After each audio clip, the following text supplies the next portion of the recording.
नमस्कार, जय महाराष्ट्र, जय शिवराय। काही भागांमध्ये निवडणुका झाल्यात तर काही भागांमध्ये निवडणुका अजून बाकी आहेत।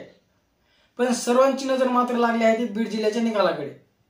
आता बीड जिल्ह्याचा अंदाज व्यक्त केला जात आहे, कोणाच्या पारड्यात किती मतदान ह्याचा अंदाज व्यक्त केला जात आहे।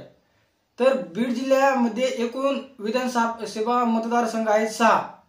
त्याच्यापैकी कोणाला किती मतदान झाले आणि कोण किती लीडवर आहे हे तुम्हाला या व्हिडिओमध्ये नक्कीच कळेल। तर मी तुम्हाला स्क्रीनवरती दाखवतो त्याचा अंदाज पोस्टरच्या माध्यमातून आणि असा व्यक्त केला जात आहे। थोडक्यात आपण त्याच्यावर नजर टाकू। पहिला मतदारसंघ आहे गेवराई विधानसभा मतदारसंघ। यातून बघा एकूण झालेले मतदान 2,60,591 मतदान त्या भागामध्ये झाले आहे। तर बजरंग बाप्पा यांना मतदान झालं आहे 1.5 लाख, तर पंकजा मुंडे यांना झाला आहे 1 लाख। तरी ते आपल्याला दिसूनच येत आहे की बजरंग बाप्पा येथे देखील जास्त मतांनी लीडवर आहेत।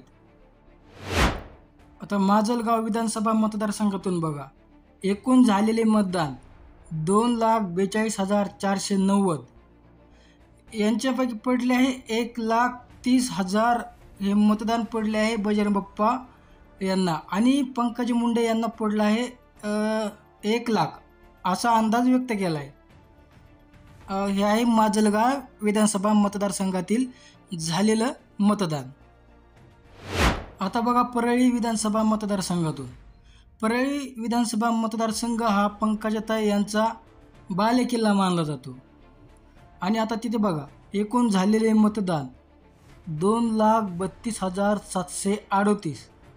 यांपैकी फक्त बजरंग बाप्पा यांना मतदान झाले आहे 80,000 आणि पंकजाताई मुंडे यांना झालेलं आहे 1,45,000 इतके मतदान झालेले आहे।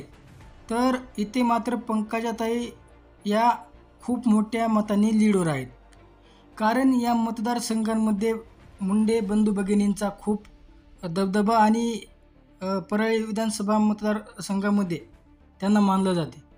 तर पुढचा मतदारसंघ आपण बघू।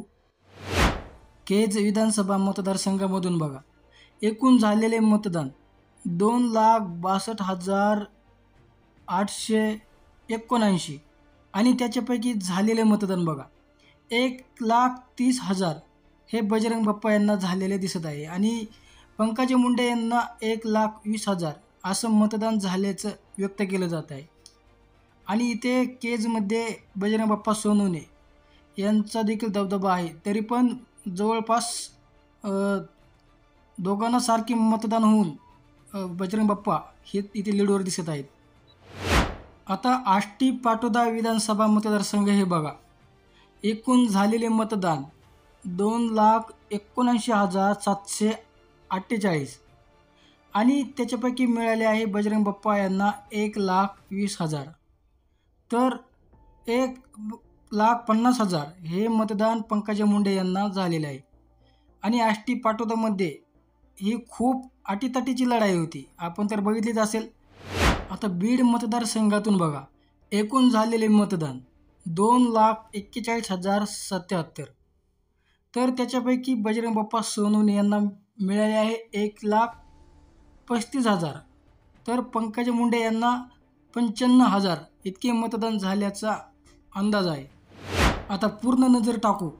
बीड लोकसभा मतदारसंघामध्ये एकूण झालेले मतदान आहे 15,19,523 आणि त्यापैकी मिळाले आहे बजरंग बाप्पा सोनवणे यांना 7,45,000, तर पंकजा मुंडे यांना मिळाले आहे 7,10,000।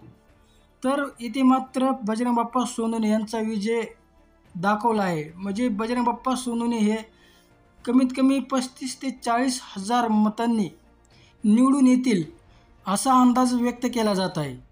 बीड लोकसभा मतदारसंघामध्ये जास्त लीड ही कमीत कमी 30 ते 35